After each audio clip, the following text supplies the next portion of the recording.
Welcome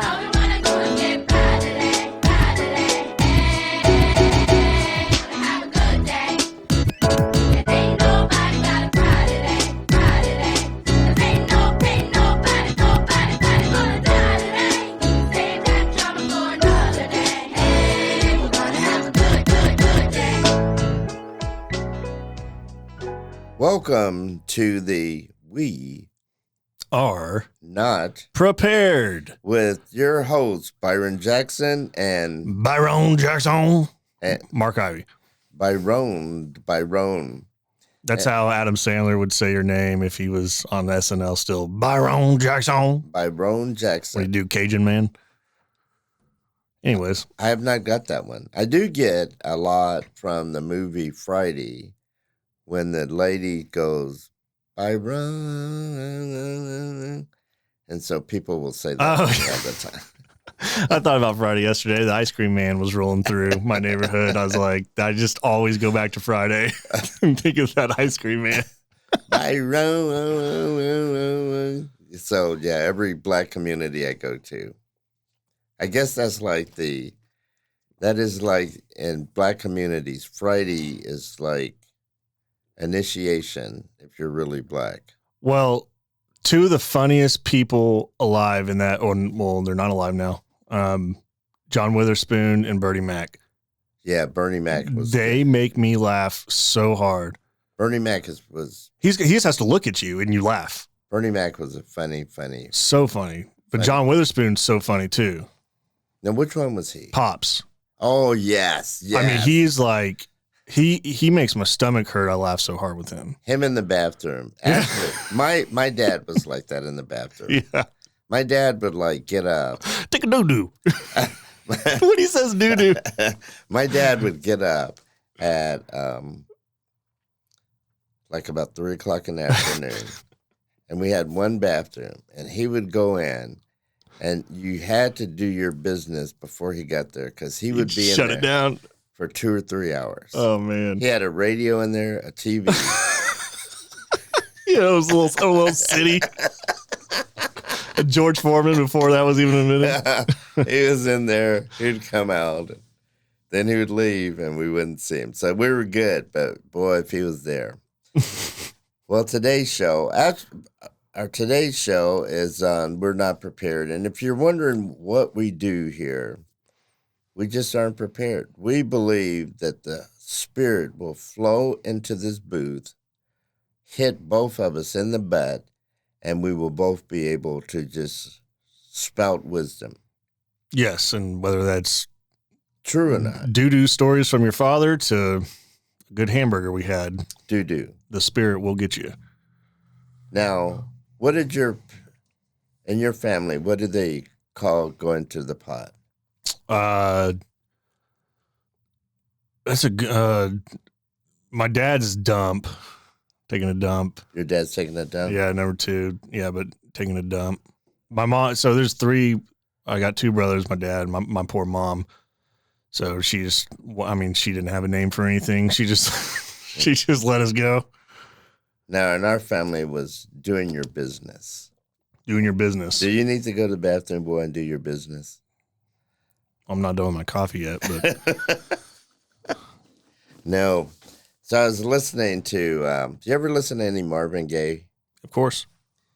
I was listening to Aretha Franklin sing Holy, Holy, Holy. Oh, man, that will make your neck hair stand up.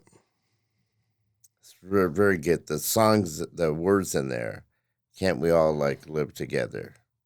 Can we all come together? Which would be good for us. Speaking of coming together, let's talk about things that split us apart. Real quick though, how insane is that?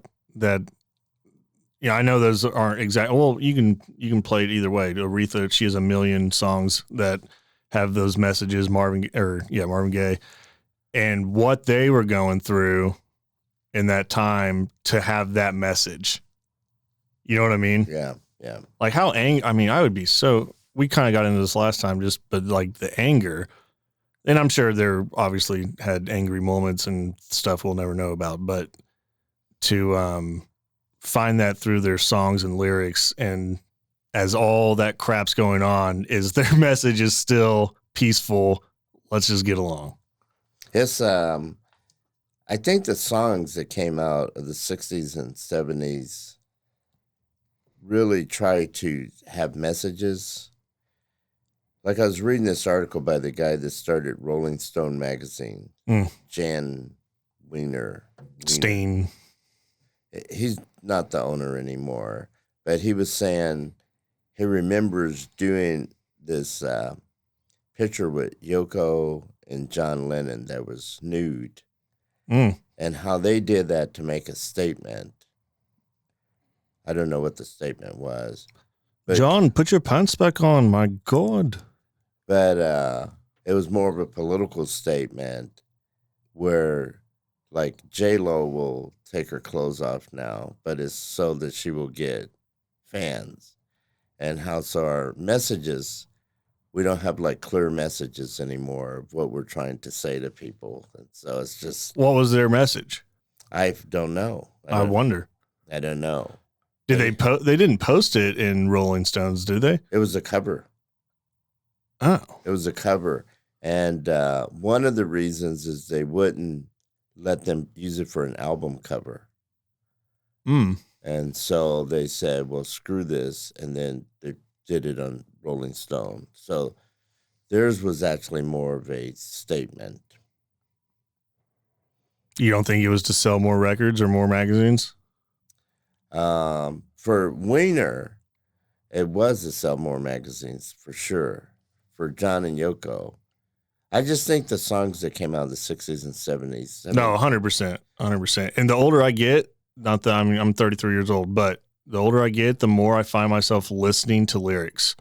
I was talking about this with my wife the other day. Like, growing up, like, I'll listen back to songs and be like, oh my goodness, like I did not understand or ever care to really listen to that song, because they can be a deep, dark song that you're tapping your foot to the whole time, you know? And then you actually listen, you're like, oh, there's some truth in there.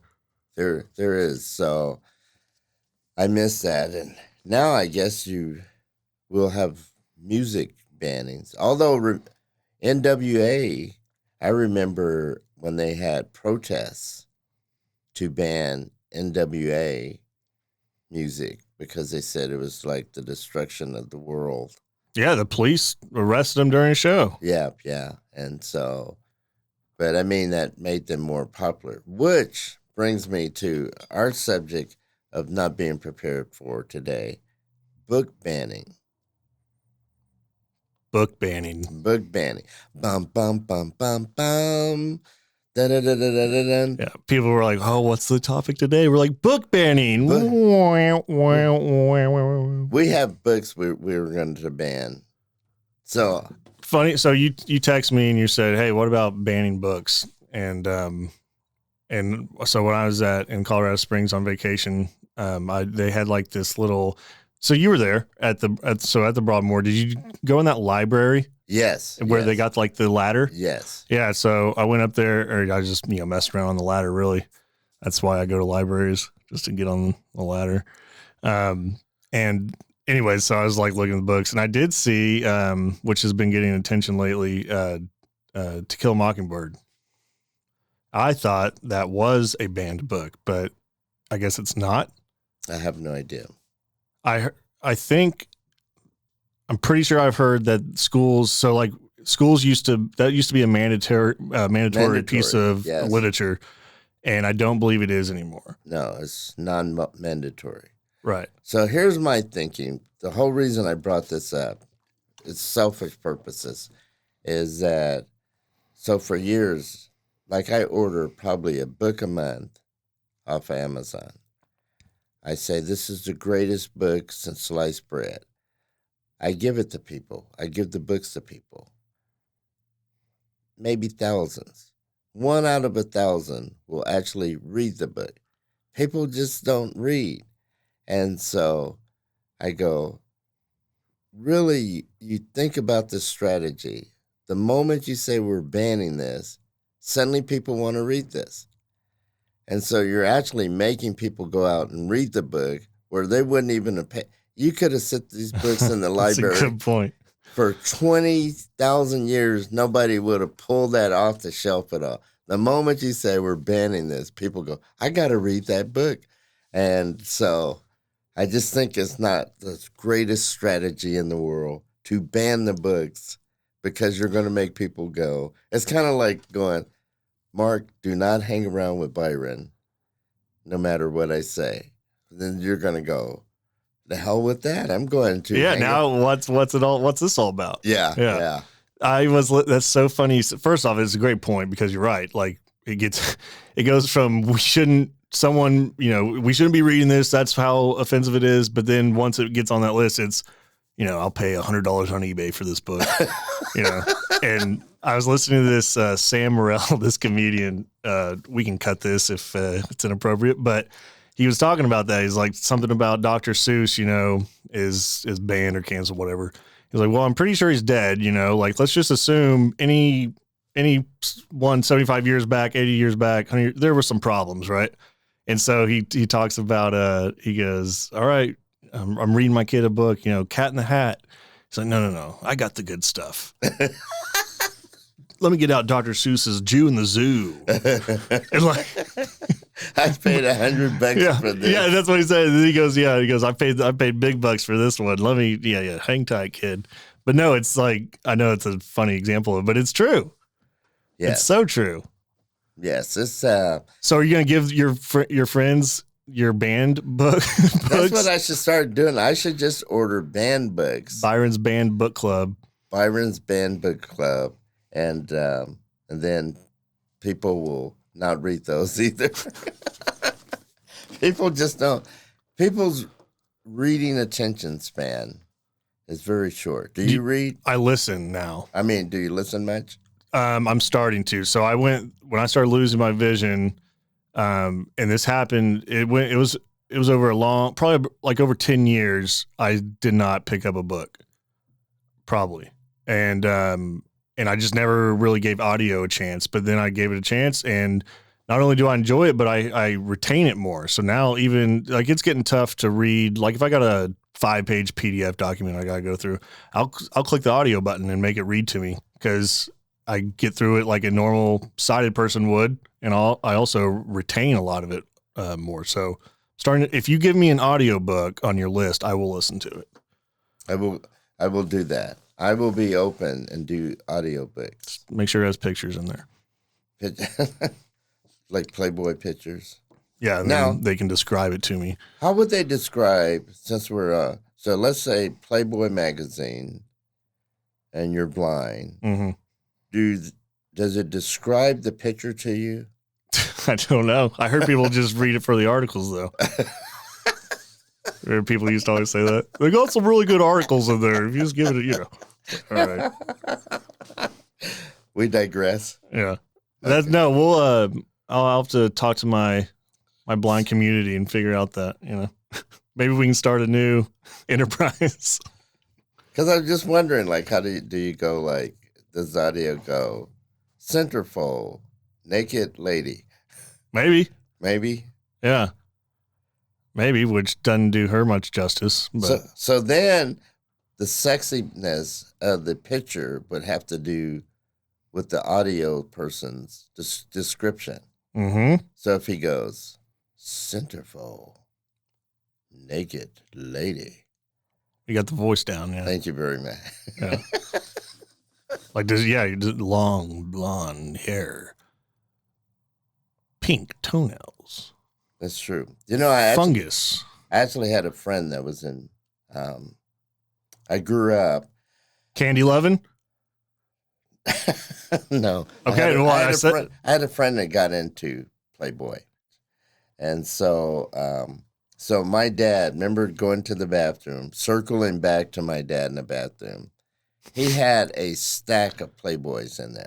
Yeah. And so I grew up like with just Playboys and penthouses in the bathroom. I mean, there would be, instead of Reader's Digest, you would go into our bathroom, which may be why he was in there so long for so many hours. You're kind of dressed like Hugh Hefner too, by the way. Maybe that's where you got your style from. Your loud colors. That is true. So anyway, I never really consciously thought about Playboy so I had this friend, and they had girls of the Big Eight, which the Big 12 used to be the Big Eight. Mm-hmm. And she says, I mean, we were just buddies. She says, I'm going to do this. And so she went and she did. And she goes, I got picked. And so we were all excited. And So like the colleges for like the Big Eight in Playboy, they're picking college women? yeah. Okay. And they would go to each town Okay. in that college, and then they would do a photo shoot with these women they picked. And so they picked this friend of mine who we were like buddies. And so we were all excited. I get the magazine, I open it to her picture, and I go, I can't look at her. This is like my friend. Yeah. And then I started thinking, well, everybody in here is somebody's friend or daughter or sister. And I couldn't do porn. I couldn't watch porn after that because I started seeing how we objectified females and how we just started looking at them as body parts versus there's a person there. My mom used to always like strip clubs and stuff, trying to, tell me and my brothers, of course, stay out of them. And she would always use that. To this day, I always think that's someone's daughter. And I know everyone says that, but I mean, it's definitely true. You don't think about it till it's your daughter. See, I'll punch this microphone off right now if you put that picture in my head. See, that's what I'm saying. Oh my God. You think of that. And I couldn't even. And so we do that so easily to females, and it just really made me. Dude, my head's hot. Just thinking about it. Am I building your anger? It's just you're 100% right. Yeah. I said Candy Lovin', just side note, because Margaret upstairs went to, in her sorority at OU, there was a girl named Candy Lovin'. She says it's her birth name, and she was in Playboy. Yeah. So that's why I was like, maybe it's the same person. No, there's a lot of people. It's so funny. It's just, we're just in such a different time now because, like the Hugh Hefner Playboy Club, people used to look forward to. I mean, all these big stars would go there. Yeah. And it was like it was going to have tea. But now, they're all shut down, I think. Yeah, you couldn't get away with that now. So we're banning books. So any book that you would ban? I don't know. I found one. Instructions on how to put stuff together where there are no words and it's just pictures. Ban it. It would be banned. Put it on the board. It's on the board. We're banning instruction manuals where they're just pictures. Hold on though. So would you ban you as a black man? Would you want a book with racist things within it banned, or do you? I don't know what I'm trying to say. Like, at what point is it okay to say you're not allowed to read that at all, person, whoever you are, you're not allowed to read it? I just think it's a slippery slope. Yeah. For me, no. Just because I want to give artists the freedom to create art and people to express. And so. And within that mindset, there's going to be some crap that falls through the cracks, but you're still allowing people to be people. Yeah. I just don't think you could dictate. I mean, I think the much deeper problem isn't what people are writing. It's, what goes under that. How do we treat each other? How do we feel about each other? I think those are that's what, if I have a lot of hatred for you, don't we want to deal with the hatred versus trying to stop you from saying naughty words? I mean, Aretha Franklin, full circle. Yeah. Started out with it, ended with it. Yeah. Yeah. Mark, this has been fun. This is Byron Jackson and Mark Ivy. And we are not that prepared. We're not even prepared on how we say we're not prepared. Yeah, which is part of it. Adios. See you. Remember, good day.